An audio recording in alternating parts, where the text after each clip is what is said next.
My name is Mark McGee from Teagasc. At this stand today we're going to talk a little bit about concentrate feeding to growing and finishing cattle.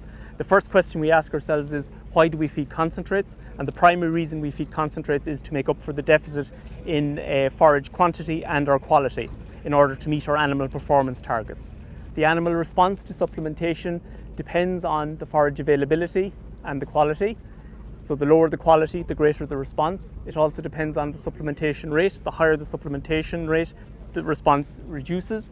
It also depends on the concentrate energy value. So the higher the energy value, the greater the response. It also depends on the animal growth potential. So for example, bulls would have a greater growth response than steers, who in turn would have a greater growth response than heifers. It also depends on the compensatory growth potential in the animal.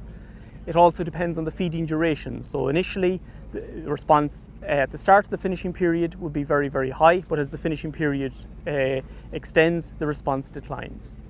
But ultimately, it depends on the relative price of feedstuffs and the animal output. So concentrate supplementation level is about economics at the end of the day.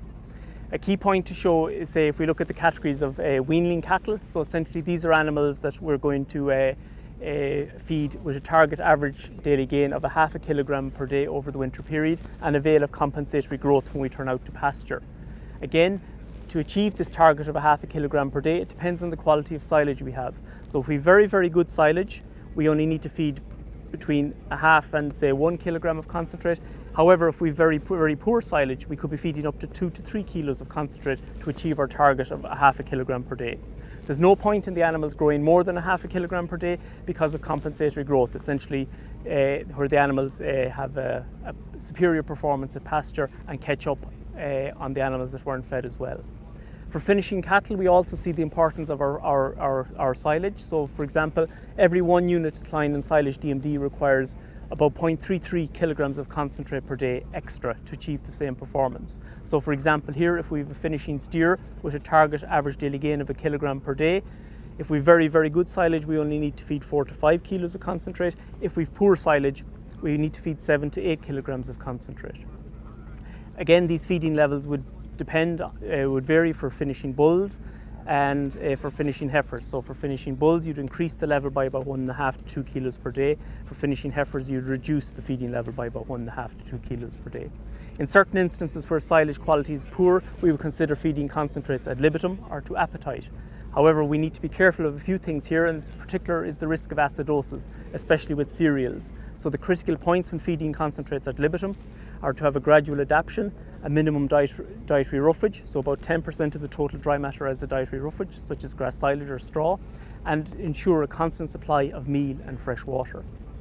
Finally then, just a little bit about the concentrate type.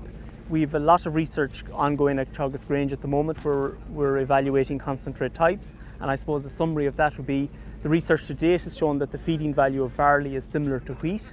In terms of feeding maize, we've got inconsistent performance effects compared to barley. And we also found that maize did not enhance carcass fat score.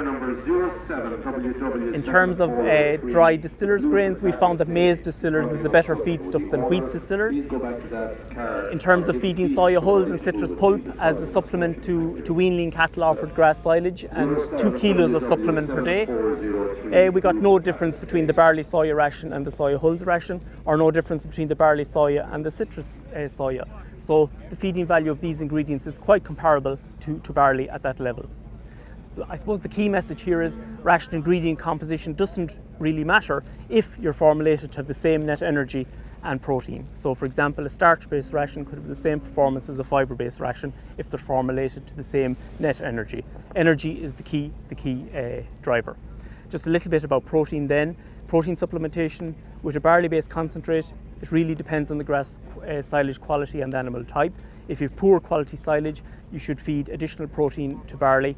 And if you have a high-performing animal such as a young bull, you can feed additional protein to barley and you'll get a response. Other than that, good quality silage plus a barley-based concentrate is sufficient. Thank you.